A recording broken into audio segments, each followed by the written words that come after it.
Risk দেওয়া যাবে না, শুধু স্কুলকে টাকা দিতে হবে, এটা প্রশাসন দিয়ে দেখ, বাচ্চারা সাঁতার শিখবে।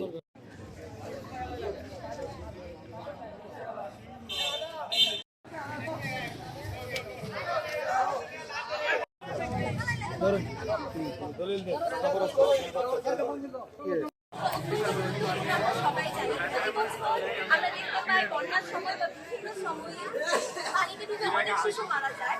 সাঁতার আমাদের প্রত্যেকের জন্য শেখা অত্যন্ত গুরুত্বপূর্ণ। আমি মনে করি শেরপুর জেলার প্রত্যেকটা শিশুর জন্য এবং প্রাথমিকভাবে সাঁতার শিক্ষা বাধ্যতামূলক করা উচিত।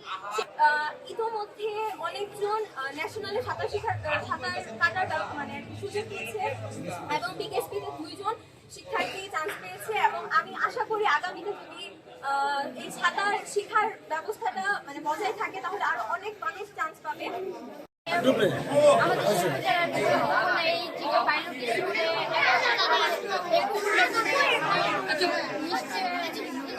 তাহলে আমাদের বাচ্চারা আমাদের প্রাথমিক শিক্ষার বাচ্চারা মানে এগিয়ে যাবে কেমনি।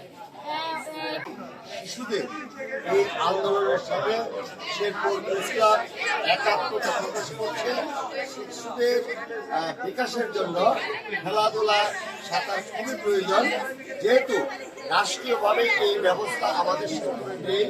শেরপুরের স্কুলে একটি পুকুর আছে, এই পুকুরে রিজটা দিয়ে জেলা প্রশাসন এই পুকুরের রিজের টাকা পরিশোধ করে এটা শিশুদের জন্য সাঁতারের জন্য উন্মুক্ত করে দেন, এই প্রত্যাশা করছি। শেরপুর প্রেস ক্লাব এই আন্দোলনের সাথে একাত্মতা প্রকাশ করছে। এপ্রিল 57 ঘটনা হচ্ছে আমাদের এই শেরপুরে সাঁতার না জানার কারণে প্রতি বছর প্রায় আনুমানিক গড়ে 2 থেকে 3 জন লোক মারা যায়।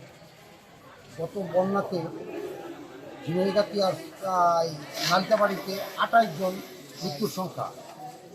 আমরা চাই এই সাঁতারটা প্রাথমিকভাবে এবং প্রাইমারি লেভেল থেকেই সাঁতারটা শিখে আসলে আমাদের আর এই সাঁতার নিয়ে মৃত্যুর ঝুঁকিটা কমে আসবে। পরিশেষে আমি এইটুকু বলতে চাই, শেরপুরে একসময় প্রচুর পুকুর ছিল, এখন পুকুর নেই। একটা মাত্র পুকুর আছে, যে জিকে স্কুল, জিকে পাইলট উচ্চ বিদ্যালয়, যেখানে সাঁতার শেখার মতো একটা অবস্থা আছে। আর এমন কোনো পুকুর নেই যেখান থেকে সাঁতার শেখার মতো কোনো অবস্থা আছে এবং ছেলেমেয়েরা শিখতে পারে। কাজেই আপনাদের কাছে উদাত্ত আহ্বান, যাতে করে এই পুকুরটা নিজের মাধ্যমে কোনো মাছ চাষিকে না দেওয়া হয়, এটা অবমুক্ত থাক। এটা আমাদের শেরপুরের জন্য অত্যন্ত জরুরি।